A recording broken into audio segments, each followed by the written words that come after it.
Hello and welcome back. This is video number 7. And in this video, we're going to talk about how to expand beyond the core foundation of WooCommerce. So what I mean by that is, how do you go from setting up a site? Let's say, for example, that you want to sell subscriptions, a monthly subscription. You want to set up a membership site, or you want to integrate with a payment processor beyond just PayPal or Stripe. So to do that, you will need to have an extension. So to do that, what you'll need to do is go to WooCommerce.com. That's WooCommerce.com. And you'll need to go under the extensions store. Now, there are a lot of free extensions, but there are a lot that cost money. And it's easy to want to pick and choose every single one of them, but the goal here is to pick and choose what you need. So under here, you can see all new, developed by Woo, which means it's actually developed by the WooCommerce team, because some of these are actually programmed by third-party people. We have enhancements such as cart, checkout features, merchandising, product page features, search and navigation, and international. We've got marketing, email marketing, multi-channel marketing, promotions, reporting, and social media marketing. We've got payments in terms of fraud detection, in-person payments, off-site, on-site, pre-orders, subscriptions, and more. So a lot of people tend to run subscriptions. So we have product type, shipping, store management, and subscriptions. So subscriptions has its very own category. So I'm going to open this in a brand new tab. But if we click on all, you'll be able to see all of the extensions. So as we can see here, it says Stripe accept all major debit and credit cards. So we actually have this. And if we scroll down, we can see the most popular are subscriptions, bookings, and memberships.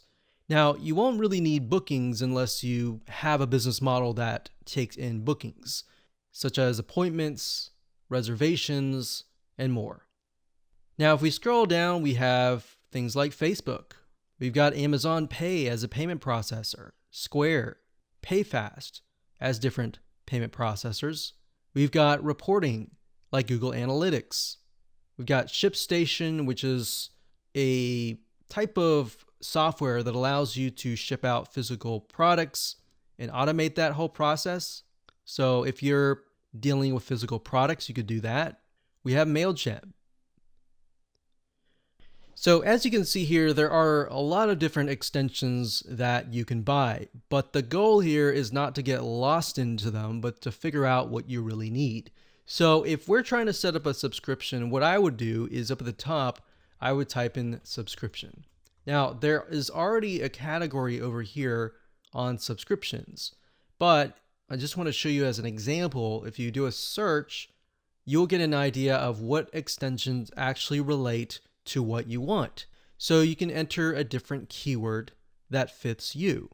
So we can see subscription downloads, newsletter subscription, Aweber, subscriptions gifting. So for example, if you want to set it up so that people can buy like a voucher or a gift subscription and give it to somebody else, that's actually a really good idea. We've got other payment processors, and we got Zapier. And we'll talk more about Zapier in the next video where we talk about automation. So Zapier is a platform that allows you to automate a lot of WooCommerce or WordPress tasks. And we'll talk more about other plugins that we have tested that work really well that fit that description.